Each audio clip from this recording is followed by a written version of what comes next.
Bonjour mes amis, la maladie d'Alzheimer est devenue en quelques années un problème de santé publique en raison d'une augmentation du nombre de malades liés plus ou moins à l'augmentation de l'espérance de vie, car son incidence augmente en effet avec l'âge, comme c'est le cas pour d'autres maladies neurodégénératives, c'est-à-dire les maladies qui causent une perte progressive des neurones. La maladie d'Alzheimer touche plus de 46 millions de personnes dans le monde chaque année. On dénombre 7,8 millions de nouveaux cas chaque année selon l'OMS. Quant à la France, on estime plus d'1 million de personnes malades et environ 225 000 nouveaux cas diagnostiqués chaque année. On estime aujourd'hui en France à 33 000 le nombre de patients de moins de 60 ans atteints de la maladie d'Alzheimer. Et pourtant, encore un malade sur deux ignore qu'il est atteint de la maladie et ne la prendra qu'à un stade avancé. Merci de partager cette vidéo et surtout de vous abonner massivement car c'est gratuit afin de recevoir des nouvelles notifications de vidéos.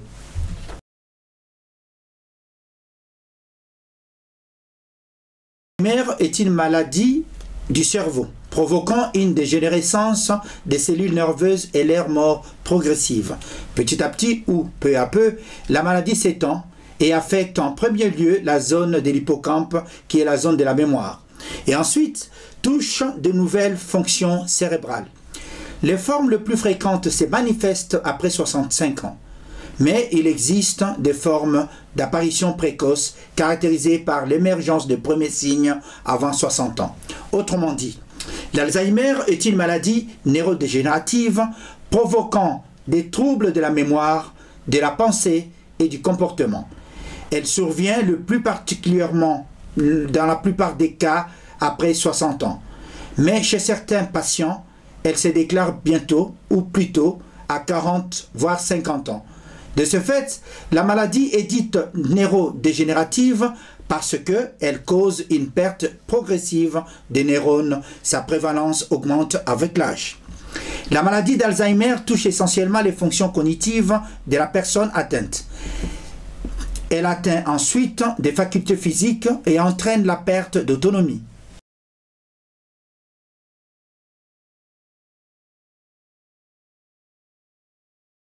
Dans la maladie d'Alzheimer, on ne sait pas encore avec précision pourquoi les deux molécules deviennent anormales et pourquoi ces mécanismes se dérèglent. En effet, en temps normal, tout cerveau produit de la protéine bêta-amyloïde et la protéine Tau, TAU. Chez une personne non malade et en bonne santé, la protéine bêta-amyloïde est normalement libérée puis dégradée dans l'organisme avant qu'elle devienne nuisible ou toxique. Tandis que dans le cerveau des personnes atteintes de la maladie d'Alzheimer, cette protéine, au lieu qu'elle soit dégradée et éliminée dans l'organisme, elle s'accumule et devient toxique en formant de plaques. Au fil du temps, en formant des plaques au fil du temps, en empêchant le passage de l'information d'un neurone à un autre, les neurones ne peuvent donc plus communiquer entre eux, d'où la mort lente et progressive des neurones. Ce processus commence très tôt. On parle même de 15 à 20 ans avant l'apparition des premiers symptômes ou signes de la maladie. Ainsi, l'accumulation de la protéine Tau dans les neurones forme la dégénérescence neurofibrillaire qui a pour conséquence la perte progressive des neurones et une atrophie cérébrale.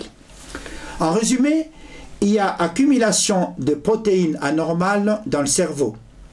Donc il y a les protéines bêta-amyloïdes qui forment les plaques séniles ainsi que les protéines Tau responsable de la dégénérescence neurofibrillaire. Cette accumulation est asymptomatique, c'est-à-dire pendant de nombreuses années. On parle de 20 à 30 ans. Jusqu'au jour où il n'y a plus d'accumulation au niveau des cerveaux, commencent alors des légers troubles de la mémoire qui restent isolés pendant 1, 2, 3 ans. Jusqu'au jour où l'individu n'arrive plus à accomplir les gestes de la vie quotidienne, repas, repassage, etc. Comment évolue la maladie? Les lésions atteignent en premier lieu les zones du cerveau impliquées dans la mémoire, d'où les troubles de mémoire. On parle de mémoire récente d'abord, on oublie ce qu'on a fait quelques temps après et pour ne plus s'en souvenir. Progressivement, elles vont se développer et s'étendre à d'autres zones cérébrales responsables de facultés cognitives telles que la capacité d'expression, d'où les troubles de langage, du raisonnement logique et de la coordination motrice. La quasi-totalité de plus de 900 000 personnes atteintes de démence en France sont âgées de 65 ans et plus. La maladie d'Alzheimer touche principalement les personnes âgées. D'ailleurs, son incidence augmente en effet avec l'âge. Et on estime que 10 à 30% de plus de 85 ans en seraient atteints. Cependant, le premier symptôme de la maladie d'Alzheimer apparaissent en général vers l'âge moyen de 73 ans.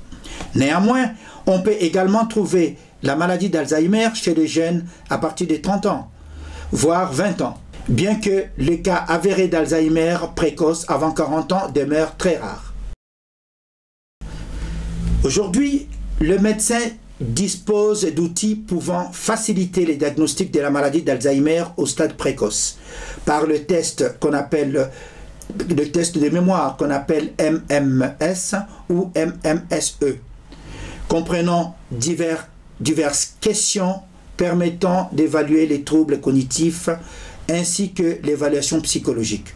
Ensuite, il y a des examens biologiques, la prise de sang et il y a aussi l'analyse de liquide céphalorachidien qui est le liquide qui entoure le cerveau et la moelle épinière. Son analyse permet de quantifier les protéines amyloïdes et tau dont le dosage permettra de préciser le diagnostic de la maladie. Cet examen s'effectue par ponction lombaire et enfin il y a des examens d'imagerie médicale comme IRM en tête, donc l'imagerie par résonance magnétique qui permet de voir le cerveau et donc son atrophie potentielle.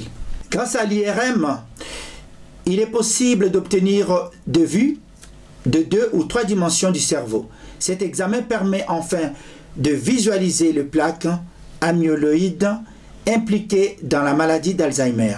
L'ensemble de ces examens permet de déterminer de façon très spécifique les personnes atteintes de la maladie d'Alzheimer au stade clinique. Autrement dit, la maladie d'Alzheimer est caractérisée par 2 types de lésions. Les lésions amyloïdes et les lésions tau, ou dégénérescence neurofibrillère. Si les patients présentent ces 2 sortes de lésions, alors le diagnostic de la maladie d'Alzheimer peut être posé. La maladie se caractérise par des signes d'installation progressive. Au début de la maladie d'Alzheimer, la personne ne se rend pas compte. Cependant, la perte de mémoire caractérise la maladie d'Alzheimer, c'est-à-dire la perte de mémoire récente. La personne oublie l'immédiat. Vous venez de faire quelque chose, quelques instants après vous oubliez. Vous venez de déposer une clé quelque part vous oubliez. C'est ça la perte de mémoire récente. La difficulté à enregistrer les nouvelles informations. Ça, c'est un premier signe. Deuxième signe ou symptôme, il y a les troubles de langage. La difficulté à trouver des mots justes. Le patient a tendance à perdre l'emploi des mots courants. Et l'autre signe, c'est une perte de faculté de jugement. La personne ou le patient a du mal à juger une situation d'urgence et la difficulté de faire un choix. Et l'autre signe, c'est la désorientation temporo-spatiale. C'est-à-dire que la personne se perd dans le temps et dans l'espace. Par exemple, qui sort pour faire des courses n'arrive pas à retrouver sa voiture. Ou la personne qui sort de sa maison n'arrive plus à retrouver sa maison. La personne qui oublie le jour, le mois et l'année que nous sommes, par exemple. Et autre signe, c'est le retrait dans le travail ou dans les activités sociales. C'est l'isolement social. Un autre signe, c'est un manque d'intérêt. La personne qui devient passive, désintéressée à toute activité. Et un autre signe, c'est les difficultés à effectuer des tâches quotidiennes. Un autre signe, c'est les désordres permanents et objets égarés. Et un autre signe, c'est le changement d'humeur, caractérisé ici par l'anxiété, l'irritabilité, l'agitation, l'agressivité et l'insomnie. Un dernier signe, c'est l'impossibilité de reconnaître des objets ou des personnes de son entourage. C'est ce qu'on appelle agnosie. Et au moindre doute, si vous avez quelqu'un dans votre entourage qui présente un ou certains de ces signes, puisqu'on ne peut pas le présenter tous au même moment, au moindre doute, allez consulter votre médecin traitant ou allez consulter un spécialiste, c'est-à-dire un neurologue, un psychiatre ou un gériatre.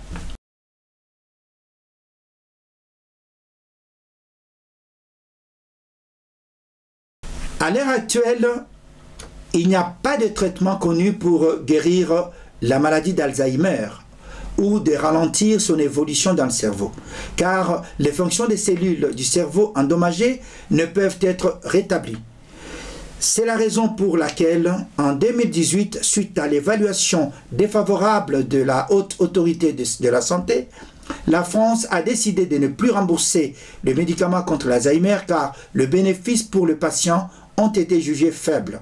Néanmoins, il existe quelques médicaments symptomatiques disponibles sur le marché. Ces types de médicaments permettent de conserver au maximum l'autonomie du patient et à retarder les complications liées à la maladie.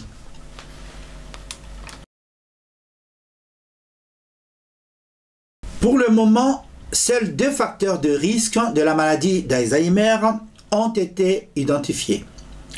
Il y a l'âge et la prédisposition génétique. En effet, plus on avance en âge, plus on risque de développer cette maladie.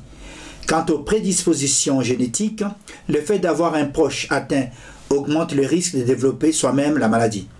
Cependant, il existe autres facteurs favorisants, tels que l'anesthésie, la personne qui a subi plusieurs anesthésies répétées, les traumatismes crâniens, blessures à la tête accompagnées d'une perte de conscience, les maladies cardiovasculaires non traitées, comme l'hypertension, le diabète non traité, l'obésité, la dépression, l'isolement social, ainsi que les facteurs environnementaux tels que la pollution, le tabac, l'alcool, l'alimentation peuvent favoriser la survenue de la maladie d'Alzheimer.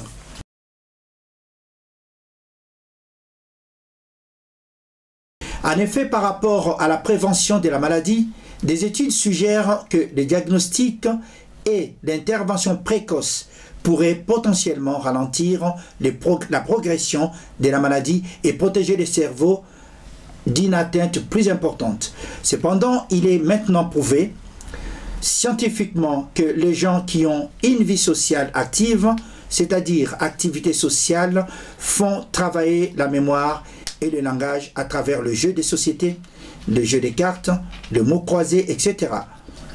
Ces gens sont beaucoup moins à risque de développer la maladie d'Alzheimer comparativement aux gens qui ont une vie sociale isolée. Donc, moralité, stimulez votre cerveau. L'activité physique régulière stimule la circulation sanguine, y compris le cerveau, ce qui aurait pour effet de ralentir légèrement la progression de la maladie. L'alimentation équilibrée riche en substances antioxydantes est recommandée. Augmenter sa consommation des légumes verts, source de vitamine BE, est aussi recommandé, ainsi que boire le café. Selon certaines études, le café réduirait de 20% le risque de maladie d'Alzheimer. consommer les oméga 3 et la cannelle. D'après les chercheurs de l'université de Boston aux États-Unis, les personnes qui ont le plus d'oméga 3 dans le sang ont un risque de développer la maladie d'Alzheimer plus faible. Cela passe par la consommation de poissons gras, à raison de 3 portions par semaine, privilégier le maquereau, ainsi que des sardines, etc. Selon une étude de l'INSERM en France, une carence en vitamine D multiplie le risque par 2 de développer une démence et par 3 le risque de développer la maladie d'Alzheimer. En guise de conclusion, nous savons aujourd'hui, grâce à la science, que l'apparition des symptômes de la maladie d'Alzheimer varie beaucoup d'un individu à l'autre, selon son histoire familiale, etc. Par exemple, l'apparition des premiers signes est souvent plus tardive chez les individus ayant un niveau intellectuel plus élevé ou ayant des liens sociaux riches, en raison d'une stimulation cérébrale plus importante. Nous savons aussi que les lésions cérébrales peuvent se former entre 10 à 20 ans avant l'apparition des premiers symptômes. Cependant, tous les cerveaux ne sont pas pareils. Chez certaines personnes, l'évolution est lente et progressive, que les personnes ne pourront jamais développer la démence d'Alzheimer, car chaque être humain est unique. Cela étant, si vous pensez que vous ou l'un de vos proches est atteint de la maladie d'Alzheimer, consultez votre médecin traitant pour un examen approfondi. S'occuper d'une personne atteinte de maladie d'Alzheimer et d'ailleurs toutes les maladies apparentées demande du temps, de la patience, de la disponibilité, de l'énergie, mais aussi des connaissances, car il faut d'abord comprendre la maladie d'Alzheimer avant d'être aidant. Les aidants sont des personnes non professionnelles qui viennent en aide à une personne dépendante de son entourage. Merci. Je termine cette émission par les conseils de ma mère qui me disait toujours en tête là que papa d'Embakin de Kamanyamase, ce qui veut dire en français papa être en bonne santé est mieux que d'avoir un bon repas composé du riz, de la viande et du poisson. Je vous remercie.